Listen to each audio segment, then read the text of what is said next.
नमस्कार साथियों, हिंदी भाषा यूट्यूब चैनल पर आपका स्वागत है।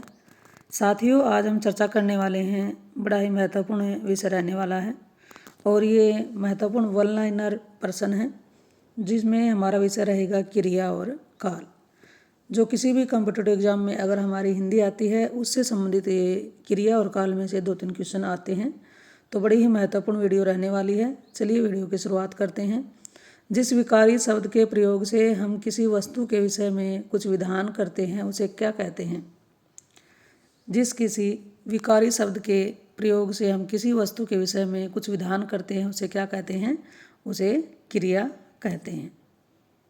ये आपको समझ में आ गया होगा। पूर्वकालिक क्रिया का उदाहरण बताना है। रवि पानी पीकर दौड़ने चला गया।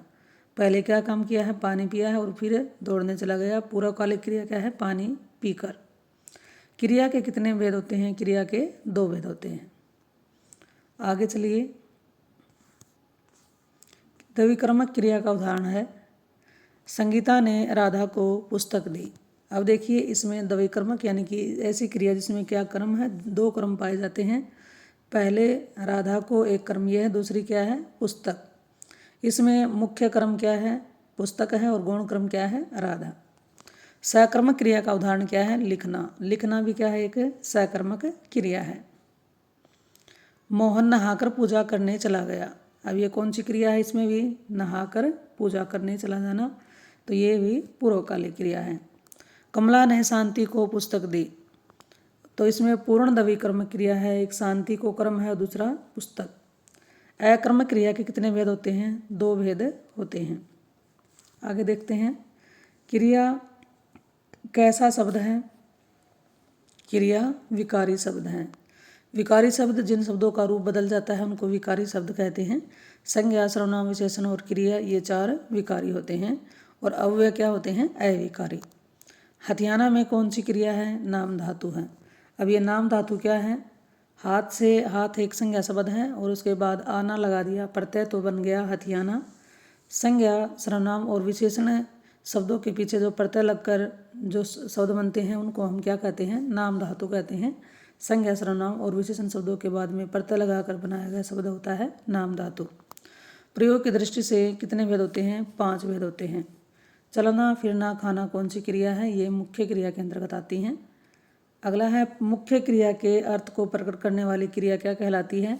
उसको जी हम सहायक क्रिया कहते हैं। जैसे मोहन स्कूल में जाता है। जाना क्रिया है और है उसके साथ में क्या लगाई गई है? सहायक क्रिया लगाई गई है। तुम खाना खा रहे हो में सहायक क्रिया क्या है? हो, इसमें सहायक क्रिया है। जहाँ क्रिया को करने की इच्छा नहीं तो उसको क्या कहते हैं? इच्छा बोधक वृत्ति कहते हैं। वह घर पहुँच गया में किस का उदाहरण है? वह घर पहुँच गया में किसका उदाहरण है? तो ये सकर्मक क्रिया का उदाहरण है। अकर्मक क्रिया का उदाहरण क्या है? रोना।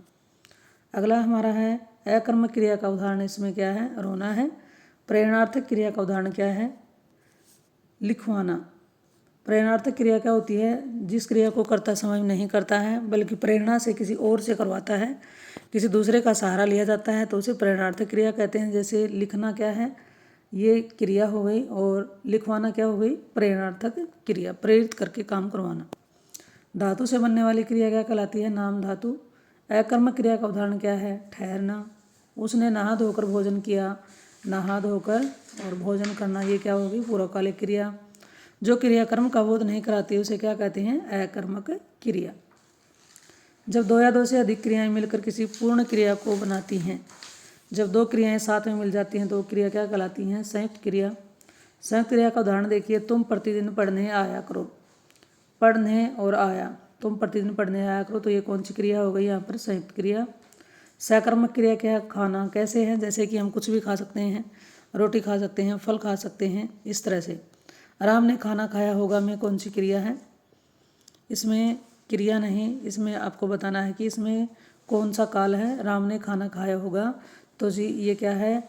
संदिग्ध भूतकाल है। इसमें संदेह बना हुआ है कि उसने खाया भी है या नहीं खाया है, तो ये क्या हमारा? संदिग्ध भूतकाल। यौगिक धातुओं की रचना कितने प्रकार की होती है? 3 प्रकार की होती है। अकर्मक क्रिया का उदाहरण है। अकर्मक क्रिया का उदाहरण बताना है।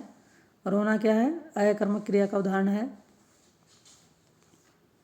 आगे देखिए, मोहन है, हमारा है राम मोहन को मारकर भाग गया। इसमें मारकर और भाग गया दो क्रियाएं हो रही हैं। पहले वाली क्रिया क्या कहलाती है? पूर्वकालिक क्रिया।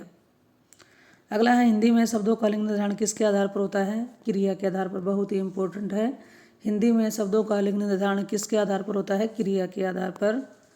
पीना क्रिया है, ये बताना है पीना किस प्रकार की क्रिया है। पीना भी क्या है? एक सकर्मक क्रिया है, क्योंकि इसमें पीने की संभावना बन रही है। पानी पी सकते हैं, दूध, इस तरह से रस, जूस आदि। क्रिया के मूल रूप को क्या कहते हैं? धातु कहते हैं।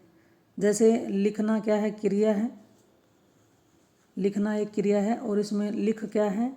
धातु है। क्रिया का मूल रूप क्या है? लिख, और लिखना क्या बन गया? क्रिया। चिड़िया आकाश में उड़ रही है, इस वाक्य में उड़ रही है क्रिया किस प्रकार की है? तो जी ये अकर्मक क्रिया है, इसमें कोई भी कर्म नहीं है। किसान खेत के सूखे पेड़ कटवा रहा है, वाक्य में कौन सी क्रिया है? तो ये काम दूसरे से करवाया जा रहा है, तो ये हमारी हो गई प्रेरणार्थक क्रिया। जहाँ एक क्रिया के समान होने के तुरंत बाद, जहाँ एक क्रिया के समान होने के तुरंत बाद दूसरी क्रिया के होने का बोध हो, उसे हम क्या कहते हैं? उसे हम कहेंगे पूर्वकालिक क्रिया। जैसे दिनेश पढ़कर सो गया, पहले पढ़ा और बाद में सो गया, तो इसको हम पूर्वकालिक क्रिया में जानते हैं। काम का नाम बोध वाले शब्द को कहते हैं, काम का बोध कराने वाले शब्द को क्या कहते हैं? क्रिया कहते हैं। जिस क्रिया की रचना संज्ञा, सर्वनाम और विशेषण के आधार पर की जाती है, उसको हम क्या कहते हैं? उसको हम कहते हैं नाम धातु। जितना भी जोर से खींचे में वाक्य क्या है? तो जी इसमें कोई कर्म नहीं है, अकर्मक क्रिया है। रोना क्रिया भी एक अकर्मक क्रिया के अंतर्गत आता है। जिस क्रिया के कार्य का फल कर्ता को छोड़कर कर्म पर पड़ता है, उसको हम क्या कहते हैं? सकर्मक क्रिया। और जिस क्रिया के कार्य का फल कर्ता पर पड़े, उसे हम कहते हैं अकर्मक क्रिया। अगला देखिए, अगले हमारे कुछ प्रश्न रहने वाले हैं वन लाइनर, ये काल से संबंधित रहेंगे। वाक्य में प्रयुक्त क्रिया के जिस रूप से बीते समय का बोध हो, उसको हम क्या कहते हैं? भूतकाल में उसको मानते हैं। पूर्ण भूतकाल का उदाहरण है मैं तो कब का अपना काम कर चुका था, यानी कि कार्य पूरा होने का स्पष्ट बोध होता है पूर्ण भूतकाल के अंतर्गत। हेतु हेतुमत भूत का उदाहरण देखिए, तुम आते तो मेरा काम बन जाता। यहाँ पर एक क्रिया का होना किसी दूसरी क्रिया के होने या न होने पर निर्भर करता है, और भूतकाल के अंतर्गत वहाँ पर क्या होता है? हेतु हेतुमद भूतकाल। अगला देखिए, क्रिया के जिस रूप से कार्य के आने वाले समय का बोध होता है, उसको भविष्यत काल के नाम से जानते हैं। अगले पर चलते हैं, क्रिया के उस रूपांतर को क्या कहते हैं जिसके उसके कार्य व्यापार के समय और उसकी पूर्ण अपूर्ण अवस्था का बोध होता है, तो जिसको हम काल कहते हैं।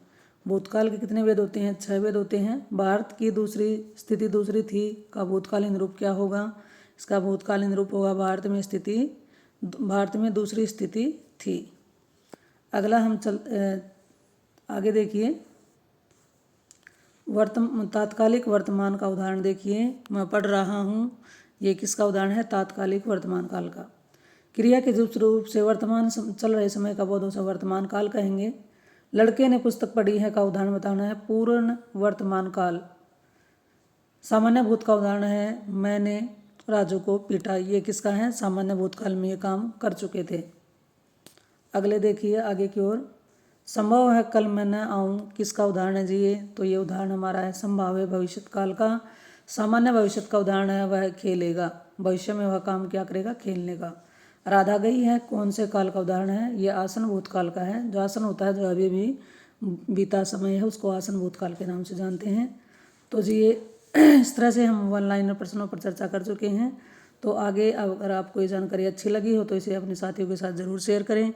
और आगे देखिए, उसने पुस्तक पढ़ी में कौन सा काल है? सामान्य भूतकाल है। मैं खाना खा चुका हूँ, इसमें आसन भूत है। अपूर्ण भूत का उदाहरण है वह आ रहा था, यानी कि पूरा काम नहीं हुआ था, वह आ रहा था। काल के कितने वेद होते हैं? 3 वेद होते हैं जी। आगे देखिए, क्रिया के जिस रूप से यह आभास हो पता चले कि भूतकाल में होने वाली क्रिया का होना किसी अन्य क्रिया के होने पर निर्भर करता है, तो उसको हम क्या कहते हैं? हेतु हेतुमद भूत। मैं तुम्हारा पत्र पढ़ रहा हूँ, कौन सा काल है? वर्तमान काल। मैं आपकी प्रतीक्षा करूँगा, ये कौन सा काल है? भविष्यत काल। आगे देखिए, तो इस तरह से हमने आज चर्चा कर ली है काल और हमारी क्रिया के कुछ वन लाइनर प्रश्नों पर। तो जी ये जानकारी आपको अच्छी लगे तो इसे अपने साथियों के साथ शेयर ज़रूर करें और लाइक करें, और चैनल पर आप पहली बार देख रहे हैं तो इसे सब्सक्राइब कर लें। फिर मिलते हैं एक ऐसी ही नई वीडियो नई जानकारी के साथ। Thank you.